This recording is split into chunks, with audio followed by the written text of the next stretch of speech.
Turns out, the chemicals in your kitchen. So you switched to organic food, you ditched plastic containers, you even started reading the back of your shampoo bottle like it was a Russian novel. And then, nothing. You still feel the same. Your hormones still seem weird. Your metabolism still doesn't work quite right. What if I told you that you might actually be doing something, but the evidence is so recent that your doctor probably hasn't heard about it yet? The question is, how fast can your body actually recover from the chemicals we've all been marinating in for the last 50 years?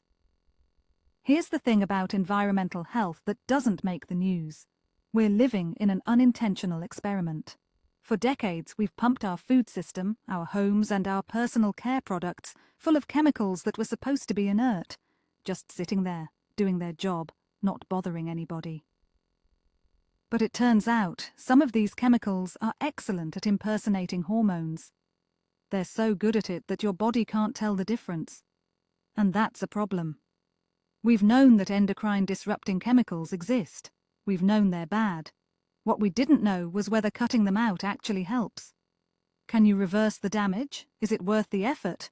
Or are we already too far gone?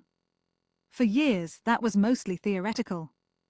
This study, published in 2026, actually looked at whether reducing exposure to these chemicals leads to measurable improvements in human health. And the answer might surprise you. In May of 2026, a team of researchers led by Cannarella from the University of Catania in Sicily, working alongside collaborators from an organization called HEEDS, Healthy Environment and Endocrine Disruptor Strategies, based out of Bozeman, Montana, published a comprehensive review in Ecotoxicology and Environmental Safety. These weren't random internet health gurus. Cannarella is based in a legitimate research institution. Her co-authors include Jerry Heindel, who's been studying endocrine disruptors for decades. This is the kind of team that doesn't make claims lightly. What they did was methodical. They gathered up human studies, actual intervention trials where real people changed their habits, and observational studies where researchers tracked people's chemical exposure over time. They weren't looking for perfection. They were looking for whatever evidence existed, showing that when humans deliberately reduce their exposure to endocrine-disrupting chemicals, what actually happens to their bodies? Do the chemicals in their blood go down? Do they stay down? And most importantly, do they start feeling better?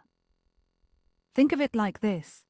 Imagine you've been standing downwind of a smokestack for 20 years. Your lungs are compromised. Then one day you move across town. The question isn't whether the air is cleaner where you moved. It obviously is. The question is, do your lungs actually recover? How much? How fast? And if they do recover, can you prove it? The results are where this gets interesting. When people cut out packaged and canned foods, the ones wrapped in plastic or lined with epoxy, their urinary BPA levels dropped. Noticeably. We're talking about bisphenol A, the chemical in plastics that's been linked to everything from metabolic dysfunction to reproductive problems. But here's what matters. It wasn't a theoretical drop in a lab. It was in their urine. That means it came out of their bodies. When you stop eating food that's been sitting in plastic, your body stops accumulating this stuff.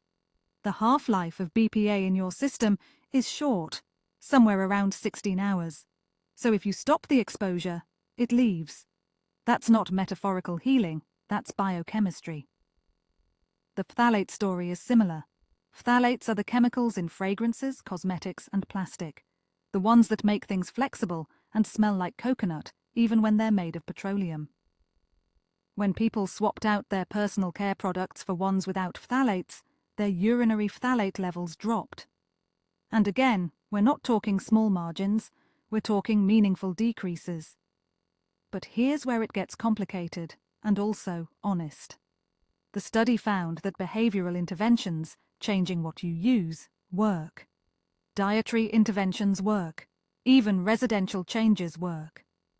But the effect sizes matter. A 50% reduction in BPA exposure is great.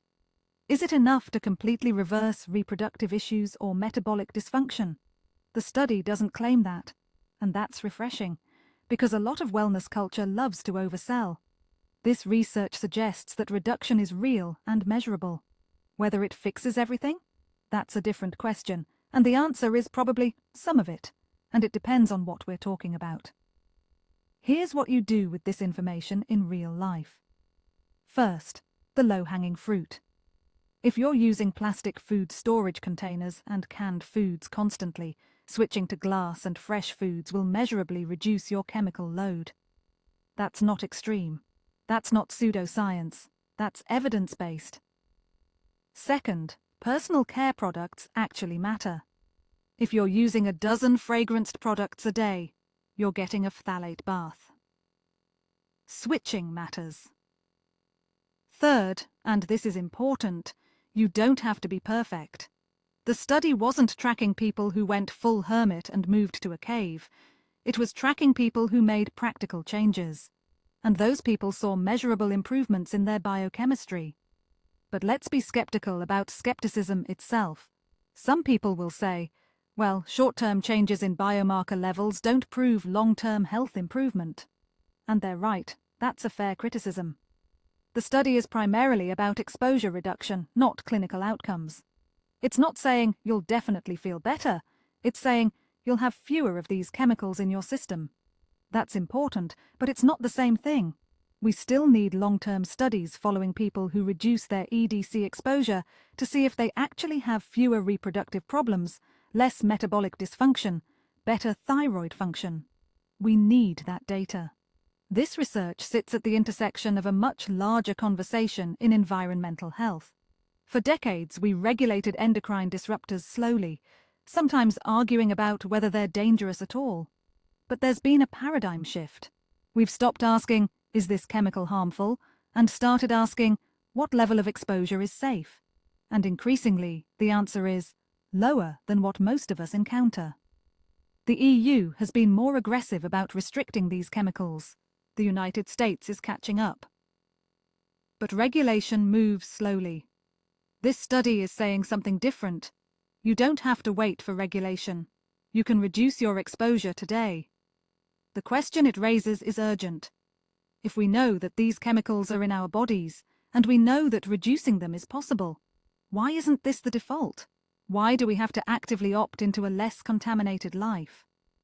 Why is the burden on individuals to figure out which plastic is bad, which products are safer, which foods to avoid?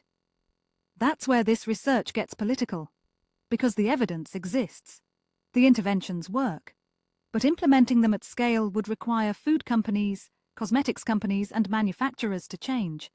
And that's harder than just telling people to buy organic. The next frontier is clear. We need longer-term studies. We need to know if reducing EDC exposure actually prevents disease or reverses established problems. We need to understand which chemicals matter most. We need intervention studies in high-risk populations, pregnant women, children, people with already compromised metabolic health. And we need to figure out the cumulative effects, because you're not exposed to one chemical at a time. You're exposed to dozens. How do they interact? That's still mostly unknown. So here's what you're left with. The chemicals in your kitchen, your bathroom, and your food packaging are real. They're in your body right now. And it turns out that getting them out is actually possible. Not complicated, not expensive, just possible. Which means the question isn't whether you can change your exposure. It's whether you want to, and whether society wants to make that the default instead of the exception. Turns out scientists have been busy, and they're not done yet.